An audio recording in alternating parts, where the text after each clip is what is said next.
Hi, everyone. Welcome to this week's episode of Scaling Expertise, where we talk to experts who have successfully scaled their businesses and also help and have tips for you to scale your business. I'm very excited about this week's guest, Katie Nelson, who is the founder and CEO of Sales Uprising. Hi, Katie. Welcome. And thank you. I'm so excited to be here. This is going to be a fantastic conversation. So before we get started, if you could just let us know who you serve and how you serve them.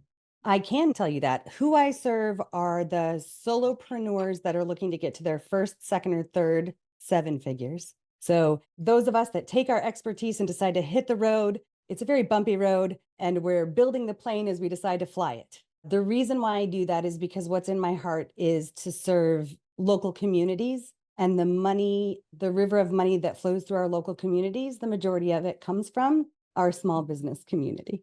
It's not corporations. They've got other agendas. It's for us to watch our own. So I'm the service-based businesses looking to get to their first $250,000 on the way to their first, second, or third seven figures is my cup of tea. Fantastic. And it's never been more important for us to think about community and being inclusive and making sure we have an economy that works for more of us. Doing that work is fantastic. Very happy about that. So we're going to talk about scaling, of course, because that is in the name of the podcast. So let's talk about it. So one, I want to talk about how you work with your clients to help them scale their business. What a great question. So before I answer that, can I ask you a question? Sure. Okay. Can you give me your definition of scaling? So to me, scaling means growing revenue without increasing resources. Either I am not working more to get that additional income, or I am getting the same income with fewer resources. So either way, or both, even better.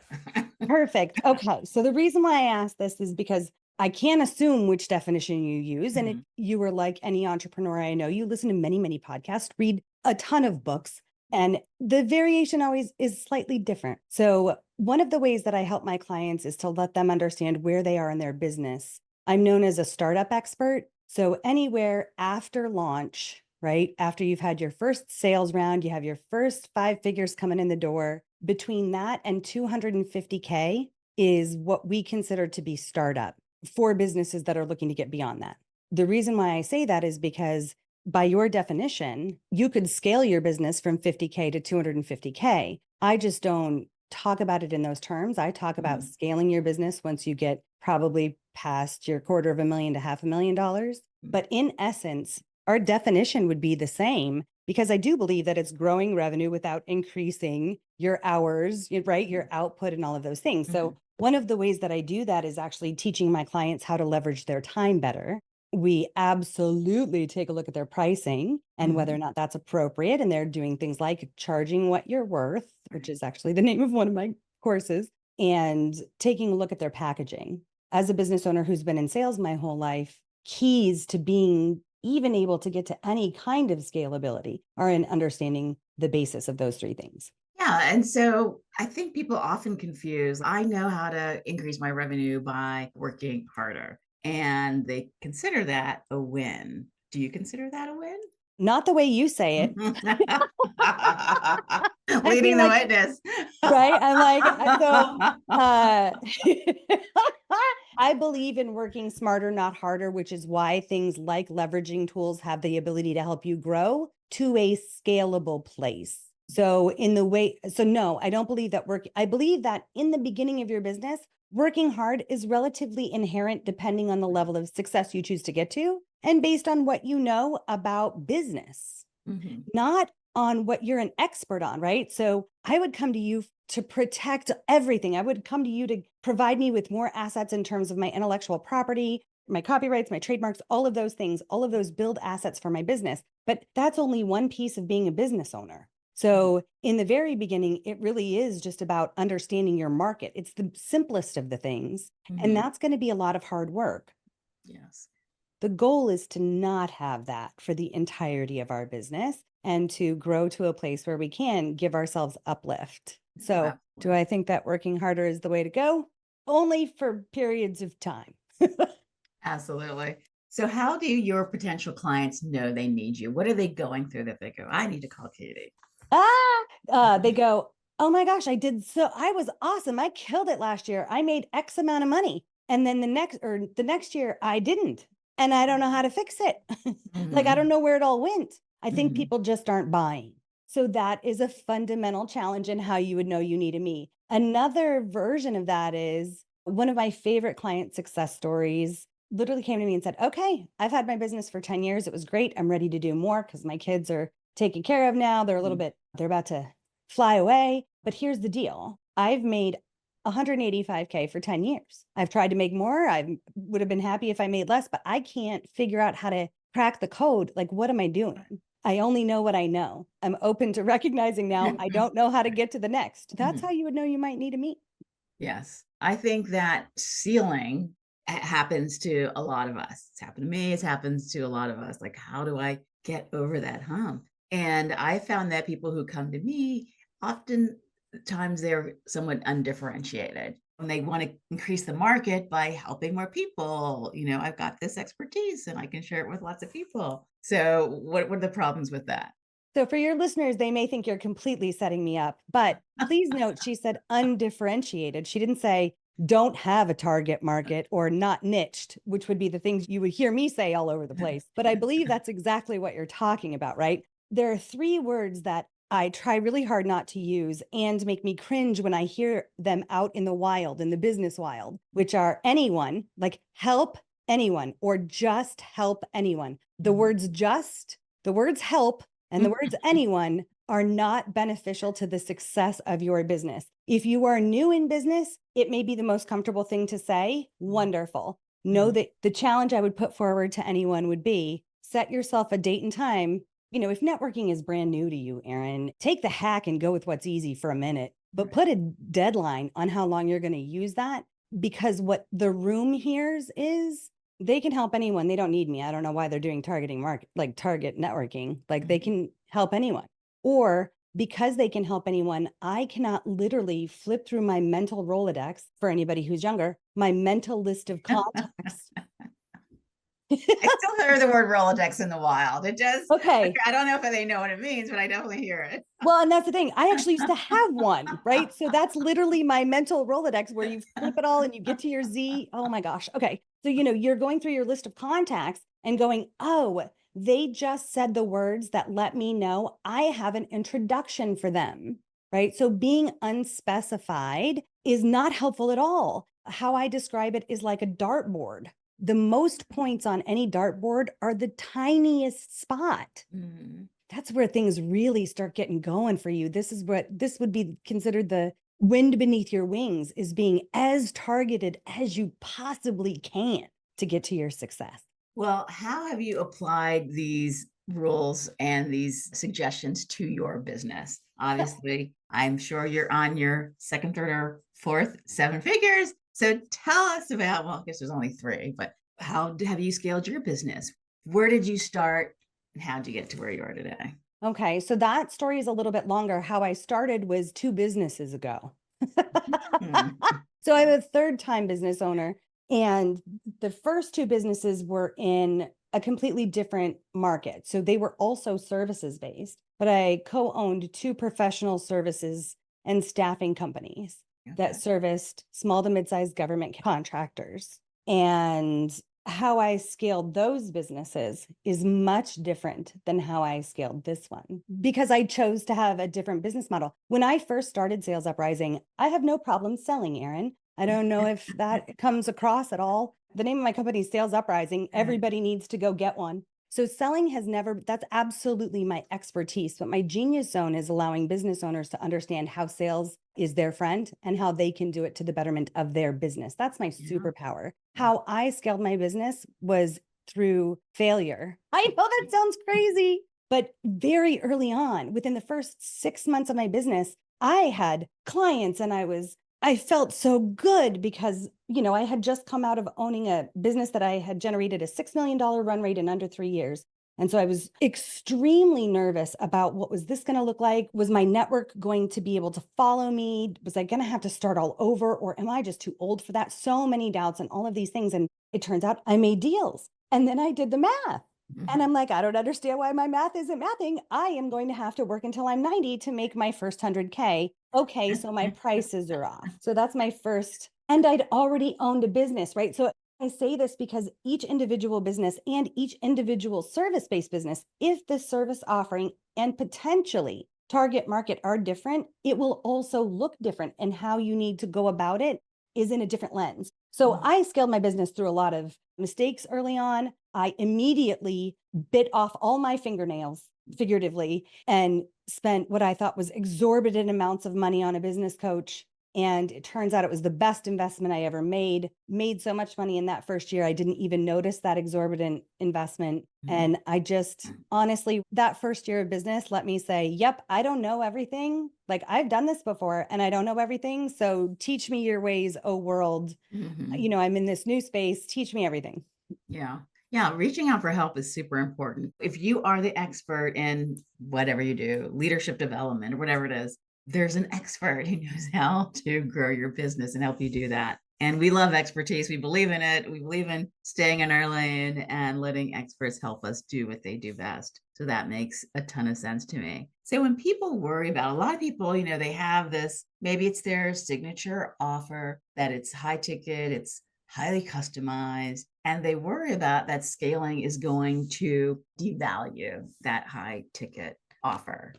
Do you have any ideas about how they can feel better about bringing Why would they scale think into the that business? scaling is going to devalue their high ticket offer? What's the mechanism for that assumption? Well, if I stop being highly customized and I'm not doing something specific for each client, like how can I scale my premier service? Ah, okay. So personalization and high touch is another way to say what Erin's talking about, I think. Yeah. Yeah. I heard that right. Okay. Yeah. The answer to this question lies in each business owner's revenue goals and vision for their business. The answer to this question is going to look different if you're like, I want to get to 250K and I'm good, or I want to get to 500,000 and see if I want to go further. The answer requires context of understanding what you want as a business owner first.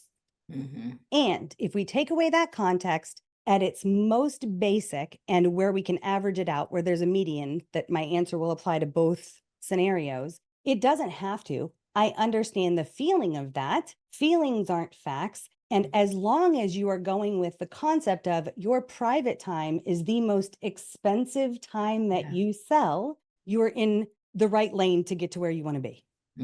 Absolutely. When we first start, we don't know. I can find who I think might be my competition, see if they've posted their rates online so I can try and do some of my own little market research, decide if those hourly rates are my cup of tea and if I think I can sell it. That's really important. Yes. Yes. A market Right? is important. Yeah. If I'm comfortable at $100 an hour, great. Go get a couple of those deals under your belt. The business you do in your first couple of years of business is not the business that you do. If you have a growth mindset and you're willing to learn the lessons, it's not the business that you do in your third and fourth and fifth year of business. Right.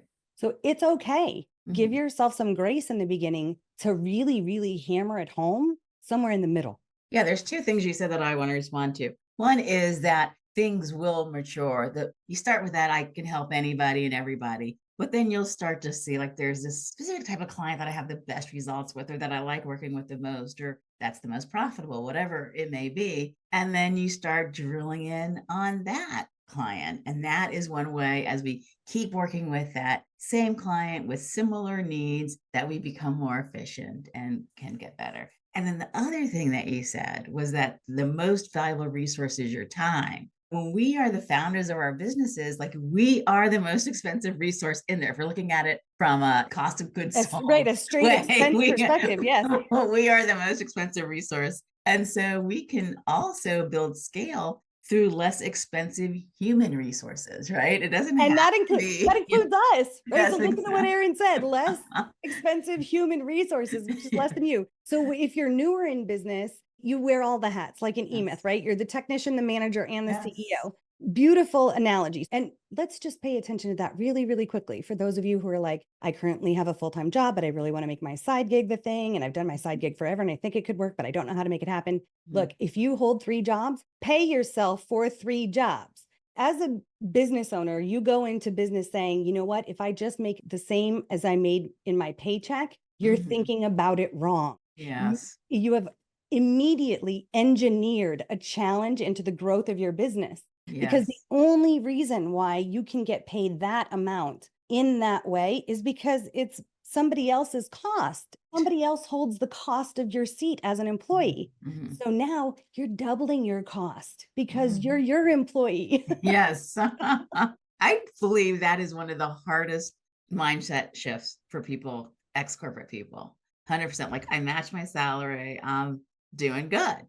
And or maybe they get a little more, and but they're not understanding how much their costs have increased. If in your audience you really see like, Katie, this is like the hardest thing, there's a couple of hacks that I give people for them to understand it. One is your business costs money. Like it's a baby bird, it needs to be fed, but it costs. You have taxes. And I am not talking about whether or not you are a sole proprietor, LLC, S Corp, B Corp, C Corp, taxes. Right. It applies across the board. You can fiddle with it with your bookkeeper and CPA as much as you want, but it's still owed. So those are automatically extracted. So you're thinking, okay, I make 100K minus my taxes, I net 84K. So if my business makes 84K, you see where that's wrong? Where's your taxes taken out? Much less the cost of your computer or your phone Right. or Right. anything else. And you now have 3 jobs. That's exactly right. Yes.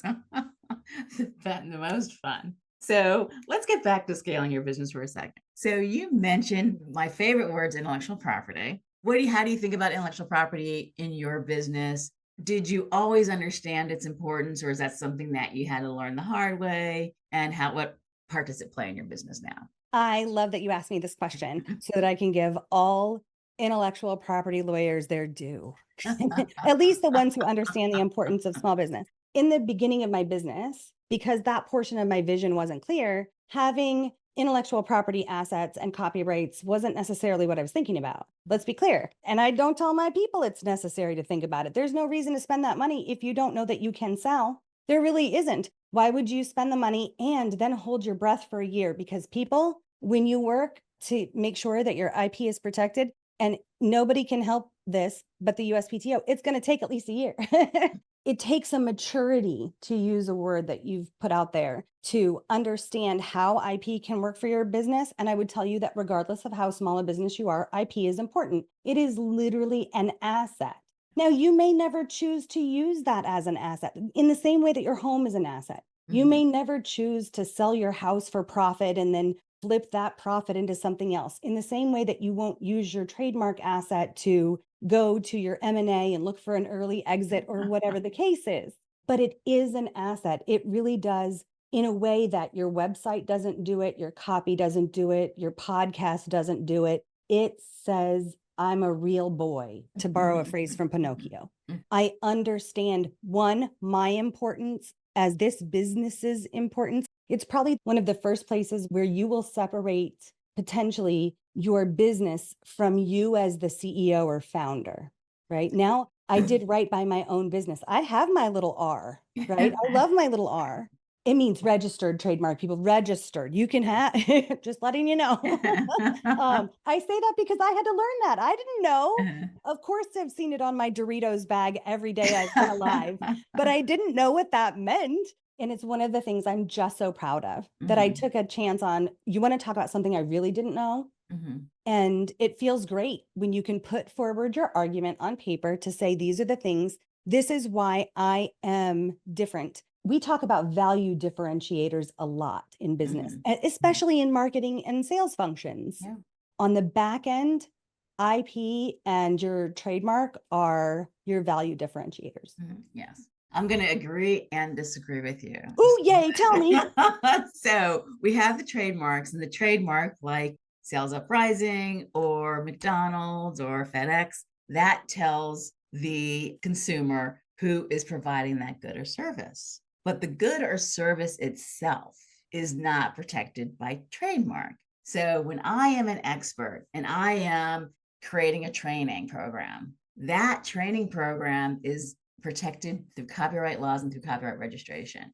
And copyrights attached at the moment of creation. When I create an original work and I put it, I make my slideshow, I have my workbooks, I have my training materials, I've created a copyrightable asset that I have exclusive rights to that nobody else can copy or use without my permission. And that is something that we're doing every day. We're creating something right here as we record this podcast. We do it every day. We post on LinkedIn. We do it every time we have some sort of interview that is recorded. And so when we are working with our clients, say if you're using your intellect, you're creating intellectual property. So if you're working with your client as the expert and you're working with them, then you're creating intellectual property. The question to me, what I like to ask is, who owns that though? Do you own it or do they own it? And so that's where we need to be mindful about making sure if we want to create our own assets that we can continue to leverage, we need to make sure that we own them. And so it's 100% is, as you said, like how you become known, because you become known by the results you provide to your client. And you provide those results because you have effective materials, effective training, effective workshops, things like that. So yes to trademarks, and trademarks are definitely more expensive. So that is why I agree that you should wait to make the investment in your trademark until you absolutely know who you are. Because I will say I have personally wasted money on trademarks that I thought, this is genius. I love this. And then, okay, that's not what I'm going to do now. So yeah, making sure you know what you're going to do. But your copyrights, those don't require registration for protection, although there are reasons to, of course, to register them if you want So to. can I Yeah, ask you a question really quick? absolutely. Because I didn't hear any disagreement in what you said. That's right. And the reason why I didn't is because you'll note all I did was talk about trademarks. I didn't even talk about copyrights because, and I didn't realize it until you started talking about it. For me, copyrights are the easiest part to understand. And probably because they don't require a lawyer until they do. So, of course, when we create a PowerPoint or now a Canva, like whatever it is, it's going to have your copyright protection on it, the name of your company, like all of those things. So for me, that's in a matter of course. And I didn't learn that as a business owner. I learned that as a business development person in a company who was making presentations for my clients. So that's probably why I didn't mention it, but I do have a deeper question for you about it. At what point? So just to let you know, Erin, we could really get deep into it because I also have a sub-licensed product, which requires all of its own things Nice. legally. Okay. And when we talk about scaling, it's definitely a mechanism that one can use. With that being said, I'm looking to get to my first 250K. I have presentations made. I have education and training and all of these things. At what point should I really think to myself, I need to get this all to my lawyer straight away so that it can go through some kind of copyright registration? Yeah, well, we want to make sure that it is registered before we are going to license it to third parties. Now, 100%. Yes. my general recommendation is that we register for copyright protection our money makers. I just use the term money makers. Again, we're creating content all day, every day. Almost all of us puts out new content every day, and we're not going to register all that stuff. But the things that you would hire a lawyer to defend an infringement or to prosecute an infringement, that stuff, register it. And so when it's what we register is the final form. So make sure it's in final form. If you have a draft of something that's not ready yet, don't register that. Register the thing that you want to protect against infringement from third parties. And that would be my recommendation. Can I just give maybe a couple people in your audience like the exact example of what you're talking about, at least in my world? Yes. Okay. So hear me now, people, if you are a coach or course creator, what Erin just said, and thank you so much for answering this question, because I never thought to ask before. When you have sold enough to know exactly what your target market needs, and you are about to use programs as a way to scale your business in an effort to leverage your time, prior to going out and selling that, take the final form of those programs, which will have been created through the actual delivery to said clients previously. So now you know exactly what your people need. You know the exact timing that they need to receive it. You know what's going to hit them and hit them hard to their best interest, right? It is at the moment that you choose to go bigger with that you need to call Erin. Yes, that's Did I get it absolutely right? right. You're perfect. Mm, that I is did not so pay her for that. Yes, yes, absolutely. That's 100%. I love the way that you put it in those terms. I like that. Yes. well. This is this is an amazing key piece to the thing because I teach people literally when you say, Katie, Mhm, how do you work with your clients to mhm. scale? We do work on the creation of these things. There is so much time and effort that goes into creating them before they should get to you, Yes. right? Or any lawyer, because it can be expensive to do it over and over and over again. I would think that the expense and effort of that in and of itself would be exhausting. So it's a Right. toll, it's a cost. I do have another follow-up question though. Once Yeah. I have final forms and I get them to you, is it like a trademark where it takes a year? No, it is fairly simple. It takes a while. I did one recently. I'm trying to remember exactly how long it took from the time we registered till I got the copyright registration certificate. I want to, it was no more than 2 months. I can't remember exactly. I have to look, Yeah. Okay. but it was So no more no than 2 months. generalities. Like I say a year so Right. that everybody has a really good idea that when they hire you, you're not going to, it's not this Yeah. slapdash. They get a gold R circle. Like it has a really long governmental process it's got to go to. And that doesn't even include if somebody fights it. Yes. Right. Yeah. So, Well, which that, I, yeah. And that is one of the distinctions between copyright registration and trademark registration because you don't have that whole process. With because you own it as you, right? as soon as you create it, you own it, assuming you didn't copy anybody, you own it. And you didn't That's use beautiful. AI, but that's another conversation. Oh, That you please don't make me have that conversation. That can you and I plan to do this again in like 6 months when I'm more educated on the law side of that and all know all the questions I should ask. there you go. Well, wait a minute. This is my podcast. Oh, sure. Fantastic. Heard. Yes, we can have that conversation anytime. I love to talk about that too.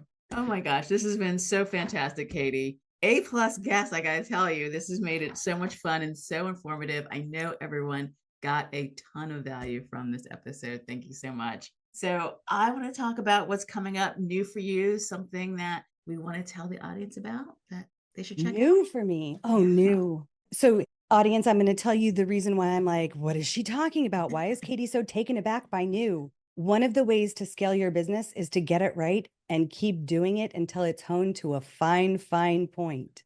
As an entrepreneur, we have tons of new ideas. They literally go in a new ideas box on the corner of my desk, and I review them once a year. I already have planned the success of my year. So, as far as new, I think one of the things I talk to people about is what was old is new again. So I'm going to go back live in person for the first time to hold master classes for the past couple of years. I cannot wait to do it. I do 4 of them a year. Fantastic. Oh, fantastic. Go around the country so that different people can get access to you or Oh no, they all need to fly here to the ah. hub of the world. No, the new part of doing it new and old is that they will probably be hybrid. And then, of course, I've picked a new location for my strategic business planning retreat. That'll be in Colorado this year. I Oh, host a beautiful. strategic business planning Mhm. retreat for business owners every year. It's some of the most important CEO time we can give ourselves. And somehow it always falls at the bottom of the task list. And we look at it sometime It in sure February. does.